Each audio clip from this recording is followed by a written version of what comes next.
Long before the first humans stood upright and took their place in the world, there was a beautiful land that... Long before the first humans stood upright and took their place in the world, there was a beautiful land that was ruled by what many would come to call the Fae.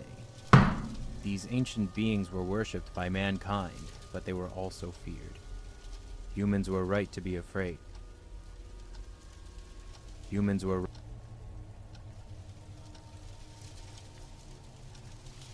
right to be afraid, for there were many different creatures that lived in the darkness, watching us, waiting. Most were harmless enough, amusing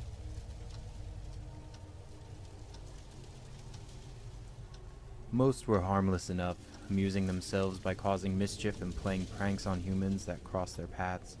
However, some had more sinister intent.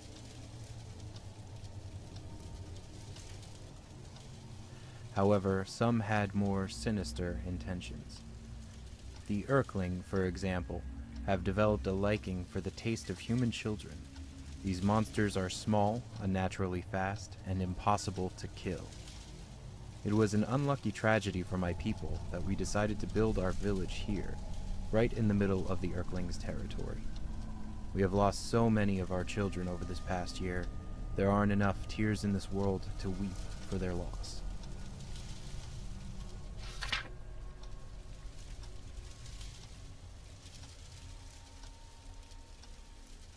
Thankfully, though, my grandmother taught me well in the ways of my druid ancestors. I may not be able to kill the little beasts, but I was able to work out a spell that binds them to this book. I can only hide it and pray that it never falls into the hands of a child.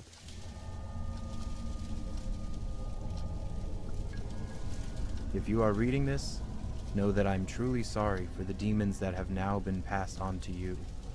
Opening the book will have awakened them, and I'm sure they will be ravenously hungry. Once the book is opened, you must read it out loud from beginning to end in order to return them to their magical prison.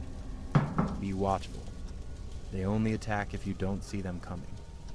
Most importantly, once you finish this book, keep it hidden so that no one ever opens it again.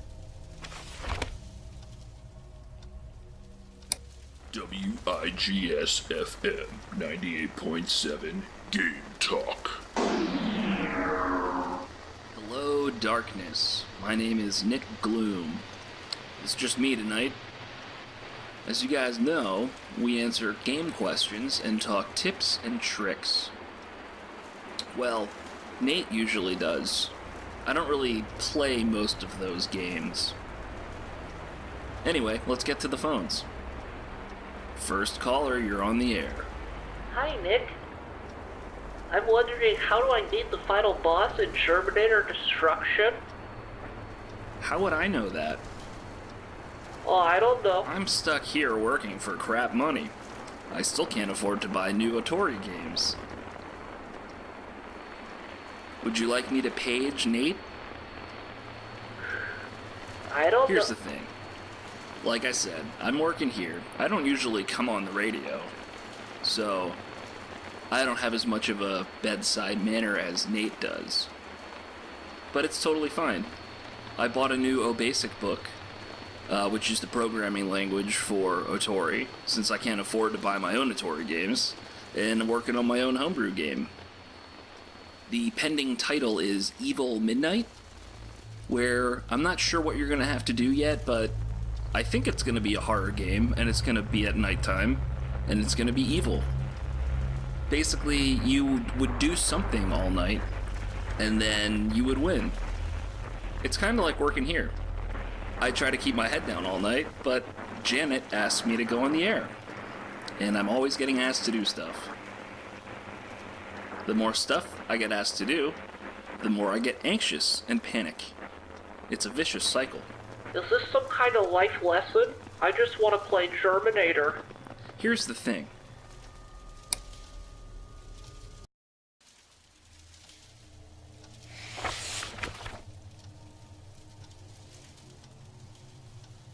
Little Maggie O'Brien was the first.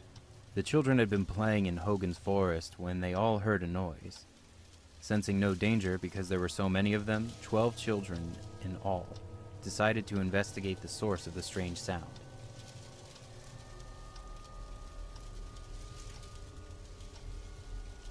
As they all searched high and low, they soon realized that Maggie was missing. Frantically, they began searching for their friend. She was a small girl who loved to play hide and seek. Her big brother Colin insisted that she was probably hiding somewhere, safe and giggling to herself as she watched everyone search for her.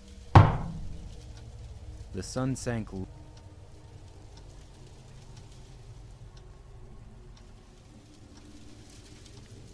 The sun sank low in the sky and the forest grew dark. The children, frustrated and panicked, ran back to the village to alert their parents that little Maggie was nowhere to be found. That's when everyone lit torches and spread out through the woods, calling her name.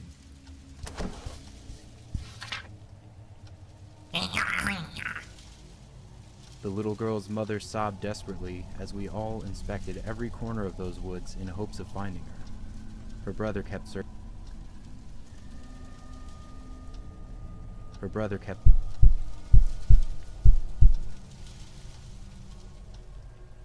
Her brother kept searching, tears streaming down his cheeks.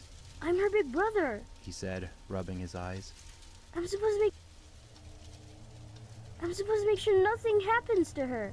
It's not your fault, Colin. It's not your fault, Colin, I assured him. We'll find her soon, and she'll be no worse for the wear.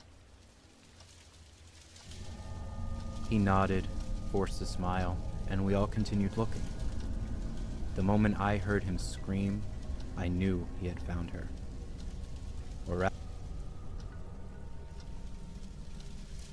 Or rather, what was left of her, which wasn't much. We were sure it was Maggie because she had worn her favorite hair bow that day. Her father plucked the pink ribbon from the body. And fell to his knees, wailing into the darkness. Poor Colin tried to tell us then.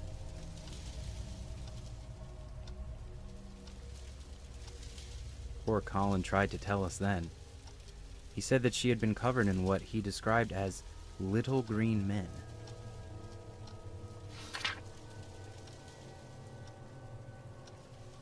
They were fat and green? He stammered. With bright glowing eyes. They were biting off bits of skin and flesh.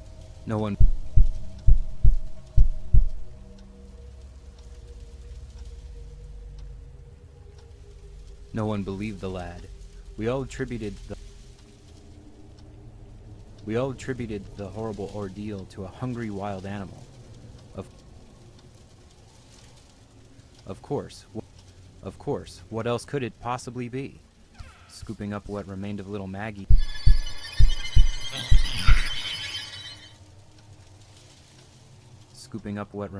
Maggie, the townsfolk set to work preparing for her funeral. We had no idea the horrors that lay ahead.